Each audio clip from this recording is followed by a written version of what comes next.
அருகே அந்தியோதயா ரயில் என்ஜின் பழுதாகி நின்றதால் இந்த வழித்தடத்தில் இயக்கப்பட்ட ரயில்கள் ஆங்காங்கே உள்ள ரயில் நிலையங்களில் நிறுத்தப்பட்டு 3 மணி நேரம் தாமதமாக புறப்பட்டு சென்றன. நாகர்கோவிலில் இருந்து தாம்பரம் செல்லும் அந்தியோதயா ரயில் என்ஜின் பழுது காரணமாக விருதுநகர் மாவட்டம் சாத்தூரை அடுத்த RR நகர் பகுதியில் நேற்று இரவு நடுவழியில் நின்றது. இதையடுத்து மைசூர் விரைவு ரயில் சாத்தூர் ரயில் நிலையத்தில் நிறுத்தப்பட்டது. இதேபோல் சென்னை செல்லும் அனந்தபுரி விரைவு ரயில் கோவில்பட்டியிலும், கன்னியாகுமரி விரைவு ரயில் இதற்கு அடுத்த ரயில் நிலையத்திலும் ஆங்காங்கே நிறுத்தப்பட்டன.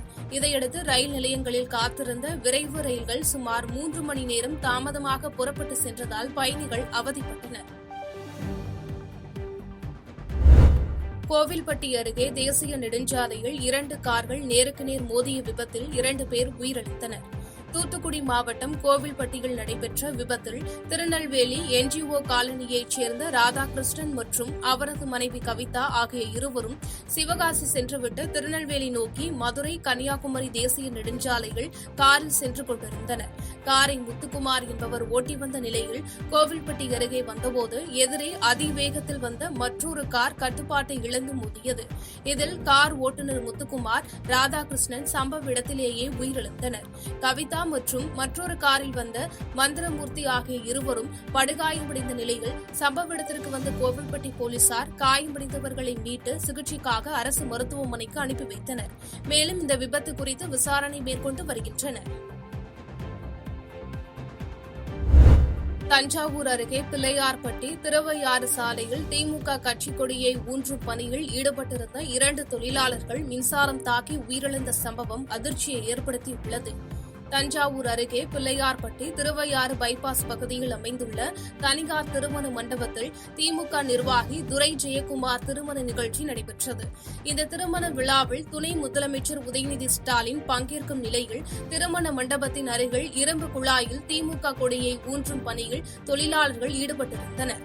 அப்போது மண்டபம் அருகே இரும்பு குழாயில் திமுக கட்சிக் கொடியை அமைக்கும் பணியில் ஈடுபட்டிருந்த போது தொழிலாளர்கள் கார்த்திக், கோகுல் ஆகிய இருவரும் மீதும் மின்சாரம் தாக்கியது.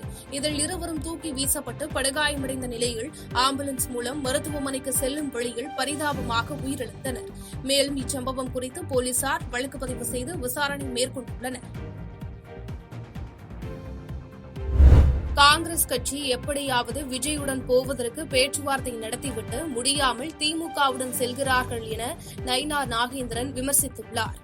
மதுரையில் வருகின்ற 28ஆம் தேதி நடைபெறவுள்ள பொதுக்கூட்டத்தில் பிரதமர் மோடி பங்கேற்க உள்ள நிலையில் அதற்கான இடம் தேர்வு செய்வதற்காக மதுரை மண்டேலா நகர் பகுதியில் உள்ள இடத்தை பார்வையிடுவதற்காக பாஜக மாநில தலைவர் நயினார் நாகேந்திரன், அதிமுக சட்டமன்ற உறுப்பினர்கள் செல்லூர் ராஜு மற்றும் ராஜன் செல்லப்பா உள்ளிட்டோர் பார்வையிட்டு ஆய்வு மேற்கொண்டனர்.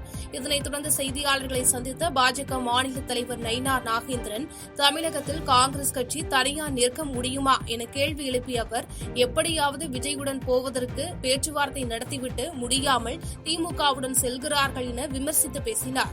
மேலும் அதிமுகவை விமர்சனம் செய்யும் விஜய் ஒரு கவுன்சிலர் கூட ஆகவில்லை என கடுமையாக சாடி பேசினார். காங்கிரஸ் கட்சி இன்னைக்கு எப்படி என்ன நிலைமை இருக்கு? தனியா நிக்க தயாரா காங்கிரஸ்?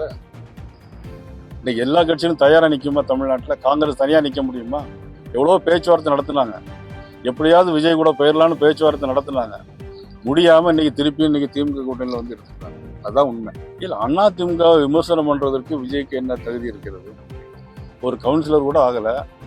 இன்னும் விசில வச்சு அடிச்சுக்கிட்டு இருந்தாக்கி அதெல்லாம் நடக்குமா நாட்டில்? அதெல்லாம் செய்திகளை உடனுக்குடன் தெரிந்து கொள்ள கீழ்கண்ட கேபிள் மற்றும் DTH நெட்வொர்க்குகளில் எம்நாடு செய்தி தொலைக்காட்சியை காணுங்கள். பாதகம் செய்பவரை கண்டால் நாம் பயம் கொள்ளலாகாது பாப்பா. மோதி மிதித்துவிடு பாப்பா, அவர் முகத்தில் உமிழ்ந்துவிடு பாப்பா. அண்மை செய்திகளை உடனுக்குடன் தெரிந்து கொள்ள இணைந்திருங்கள் எம்நாடு தொலைக்காட்சியுடன்.